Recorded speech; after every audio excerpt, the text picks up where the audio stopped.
যুক্তরাষ্ট্র থেকে বিশেষ সামরিক ফ্লাইটে আরও ৩১ জন বাংলাদেশিকে দেশে ফেরত পাঠানো হয়েছে।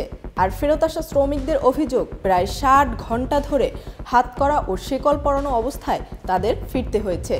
সোমবার সন্ধ্যা ৭টার দিকে বিশেষ সামরিক ফ্লাইটটি হযরত শাহজালাল আন্তর্জাতিক বিমানবন্দরে পৌঁছায়।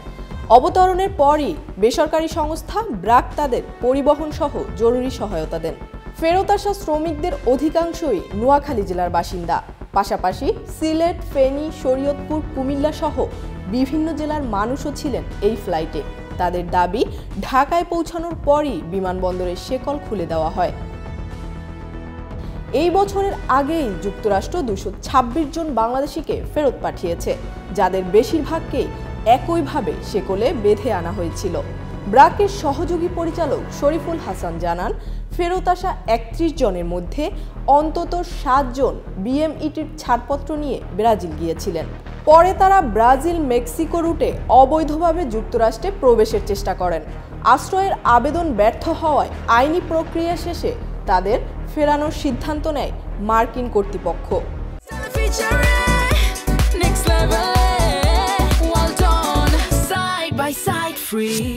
শরীফুলের মন্তব্য অনুযায়ী নথিপত্রহীন কাউকে ফেরত পাঠানো স্বাভাবিক হলেও ঘন্টার পর ঘন্টা হাতকড়া এবং শেকল পরিয়ে রাখা অমানবিক। তিনি আরও জানান, ব্রাজিলে কাজের নামে যাদের পাঠানো হচ্ছে তাদের অনেকেই পরে অবৈধভাবে যুক্তরাষ্ট্রে যেতে ৩০ থেকে ৩৫ লাখ টাকা খরচ করেছেন, কিন্তু শেষ পর্যন্ত শূন্য হাতে দেশে ফিরেছেন। এজন্য এই শ্রমিকদের পাঠানো এজেন্সিগুলোর জবাবদিহি নিশ্চিত করার দাবি জানান তিনি। এছাড়াও নতুন করে ব্রাজিলে কর্মী পাঠানোর অনুমতি দেওয়ার আগে সরকারকে সতর্ক হওয়ার পরামর্শ দেন। ডোনাল্ড ট্রাম্প দ্বিতীয় মেয়াদে প্রেসিডেন্ট হওয়ার পর যুক্তরাষ্ট্রে অবৈধ অভিবাসন ফেরত পাঠানোর অভিযান আরও জোরদার করেছেন। এরই ধারাবাহিকতায় বাংলাদেশি সহ বিভিন্ন দেশের নাগরিকদের একাধিক দফায় ফেরত পাঠানো হচ্ছে। চলতি বছরের ২৮ নভেম্বরে চার্টার্ড ফ্লাইটে ৩৯ জন এবং ৮ জুন আরেকটি চার্টার্ড ফ্লাইটে ৪২ জনকে দেশে পাঠানো হয়। এর আগে চলতি বছরের ৬ মার্চ থেকে ২১ এপ্রিল পর্যন্ত একাধিক ফ্লাইটে অন্তত ৩৪ জনকে ফেরত আনা হয়েছিল। ২০২৪ সালের শুরু থেকে চলতি বছরের আগস্ট পর্যন্ত যুক্তরাষ্ট্র থেকে ফেরত পাঠানো বাংলাদেশিদের সংখ্যা ছিল ২২০ জনেরও বেশি।